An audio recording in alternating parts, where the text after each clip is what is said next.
नमस्कार, आप देख रहे हैं न्यूज 24। मैं हूं मानक गुप्ता। लोकसभा चुनाव 2024 के नतीजे आपकी टीवी स्क्रीन पर हैं। अभी ने रुझान नहीं बल्कि काफी हद तक नतीजे कहा जा सकता है, क्योंकि शाम के 5 बज रहे हैं और कुल मिलाकर 9 घंटे की काउंटिंग हो चुकी है और अब ये नतीजे स्टेबलाइज होने लगे हैं, यानी स्थिर होने लगे हैं। अब आप इनको नतीजा मान सकते हैं, यानी 295 297 सीटों के साथ एनडीए की सरकार सत्ता में वापसी जरूर करती हुई दिख रही है। लेकिन इंडिया गठबंधन ने, ये देखिए, 232 सीटों के साथ पसीने छुड़ा दिए हैं एनडीए के। अगर मैं ये कहूं तो गलत नहीं होगा। 295 एनडीए, 232 इंडिया गठबंधन, अदर्स है 16 पर।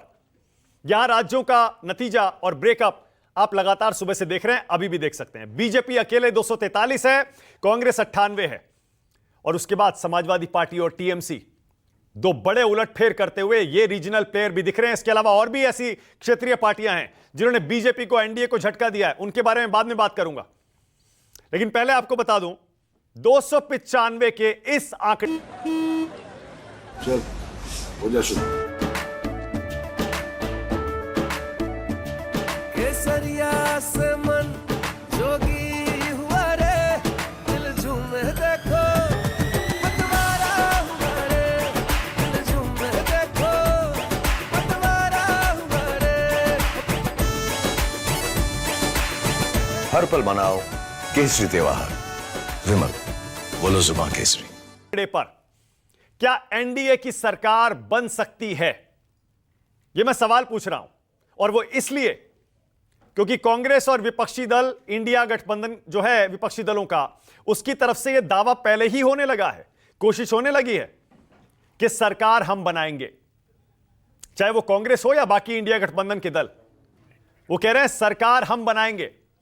तो क्या एनडीए के घटक दलों को इंडिया गठबंधन अपनी तरफ खींच सकता है? कोशिश शुरू हो चुकी है, हमारी खबर यही है। चाहे वो नीतीश कुमार हो या फिर आंध्र के चंद्रबाबू नायडू, ये दो बड़े प्लेयर बनकर उभरे हैं एनडीए में। निर्णायक है इनका सीट शेयर एनडीए में। मैं आपको बताता हूं कैसे। जैसा मैंने पहले कहा, बीजेपी 246 247 के आसपास है। आंध्र का नतीजा देखेंगे, आंध्र प्रदेश में टीडीपी 16 सीटें ले रही है, 16। उसी तरह से बिहार में जेडीयू 12 सीटें ले रही है।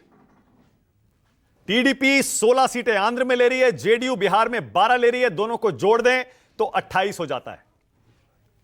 और फिर इसके साथ 5 पार्टी एलजेपी, 5 सीटें एलजेपी की, 1 मांझी की, हम की, 6 ये।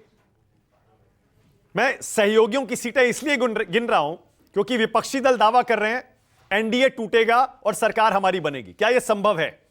राष्ट्र की बात में आज इसी पर बहस करेंगे। उधर महाराष्ट्र में भी शिवसेना उद्धव गुट ने जबरदस्त प्रदर्शन किया है। शरद पवार की पार्टी ने भी बढ़िया प्रदर्शन किया है। कांग्रेस भी अच्छा कर रही है और वहां पर नुकसान हो रहा है बीजेपी को, शिंदे गुट को और अजीत पवार, जो कि सिर्फ 1 सीट पर आगे हैं अजीत पवार। अब उधर उत्तर प्रदेश, वहां भी आरएलडी 2 सीटें ले रही है। चंद्रशेखर आजाद नगीना से आगे चल रहे हैं। कांग्रेस और समाजवादी पार्टी ने वहां पर एनडीए को जबरदस्त पानी पिलाया है। जो एनडीए 64 सीटें जीत रहा था पिछले चुनाव में, इस बार देखिए बीजेपी 36 पर आ गई है। यानी इंडिया गठबंधन उत्तर प्रदेश में सबसे बड़ा गठबंधन बन रहा है और एनडीए उससे पिछड़ता हुआ दिख रहा है। ऐसे में आज मैं सवाल पूछ रहा हूं और आपकी स्क्रीन पर यह सवाल आ रहा है राष्ट्र की बात में। आज हमारा सवाल यही है, क्या लोकसभा चुनाव 2024 का नतीजा फंस गया? और दूसरा, अब सरकार कौन बनाएगा?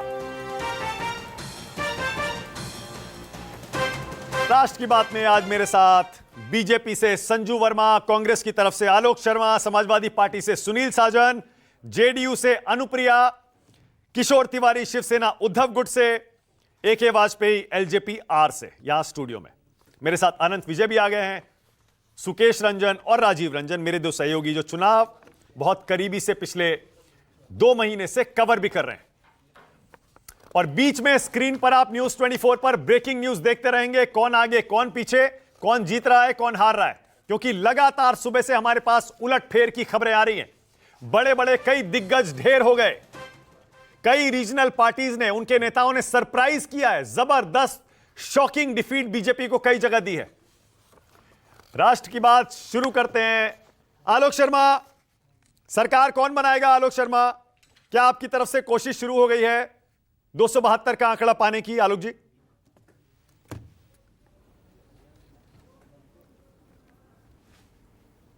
देखिए मानक जी, आधिकारिक तौर पर तो मैं कुछ नहीं कह सकता हूं, लेकिन स्वाभाविक है कि इंडिया गठबंधन पूरी अपनी जो भी कोशिश है वो करेगा और बहुत से लोगों से संपर्क भी होगा और सरकार बनाने का प्रयास नहीं, हम सरकार बनाएंगे।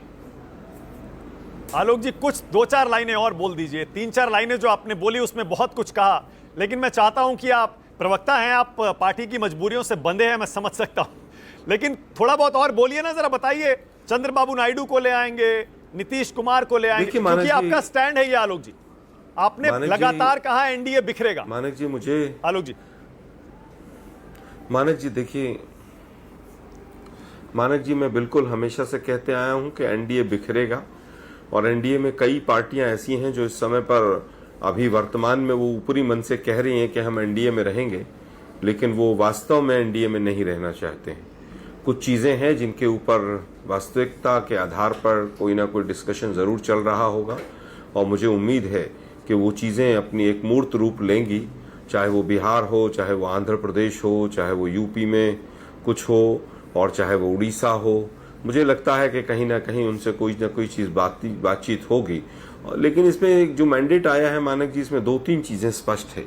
आज जिस तरह से बीजेपी अब समीक्षा पे लग गई है, जिस तरह से बीजेपी में मंत्रियों के इस्तीफे शुरू हो गए हैं, जिस तरह से डबल इंजन और बुलडोजर शब्द जो था वो वास्तव में कहीं ना कहीं बीजेपी को बहुत भारी पड़ा और बीजेपी को ही बुलडोज कर दिया गया। जो लोग कहते थे प्रभु राम को हम लाए हैं, उन अयोध्या के लोगों ने उन्हीं को हरा दिया। अब मुझे लगता है हिंदू मुस्लिम का कार्ड भी नहीं चला और जिस तरह से वो एग्जिट पोल का एक नेक्सस था वो भी टूटा। जिस तरह से अब मंगल सूत्र की बात कोई करेगा कि नहीं करेगा, कि मेरा कहने का मतलब है कि देश के प्रधानमंत्री का जो चुनाव का प्रचार करने का जो लेवल जितना नीचे गया वो पूरे देश ने देखा। आलोक जी, आपका मुझे गला खराब लग रहा है आज। जनता ने मुझे लग रहा है अपने तबीयत अपमान आपकी का नासाज बदला है। लिया। बड़े गलत समय पे तबीयत खराब हुई है, क्योंकि आज तो आपके दहाड़ने का दिन था। लेकिन फिर भी आलोक जी, अगर सरकार बनाने का दावा कर रहे हैं तो प्रधानमंत्री के बारे में सोचा है कौन बनेगा? ऐसा नहीं है मानक जी।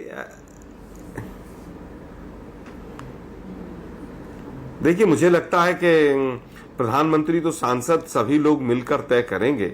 ऐसा नहीं हो सकता कि कोई भी प्रवक्ता आकर प्रधानमंत्री कौन बनेगा उसके बारे में बात करे। लेकिन कांग्रेस पार्टी ने पहले भी इंडिया गठबंधन की दूसरी बैठक में ही कह दिया था, क्लियर कर दिया था कि हम लोग किसी भी रूप में प्रधानमंत्री पद के पीछे नहीं है।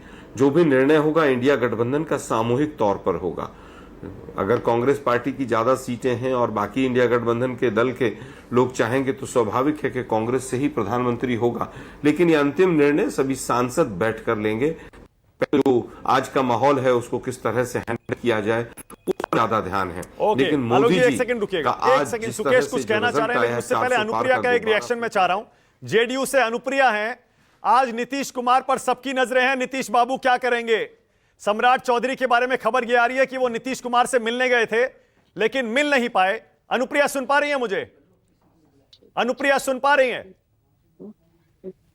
अनुप्रिया, आपको आवाज मिल रही है? लगता है नहीं मिल रही है, नहीं मिल रही है। ए.के. वाजपेयी से ही पूछ लेते हैं। वाजपेयी जी, चिराग पासवान एनडीए में रहेंगे या इंडिया गठबंधन में जा सकते हैं? मौसम वैज्ञानिक।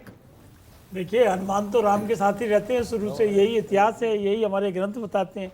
देखिए, हम लोग 14 में जब मोदी जी आए थे उससे पहले से ही हम लोगों ने उनका साथ किया और हर वक्त दिया साथ, तो हमारे जाने का सवाल ही पैदा नहीं होता। और दूसरी बात ये है कि कहाँ वैकेंसी अभी नज़र आ रही है आपको?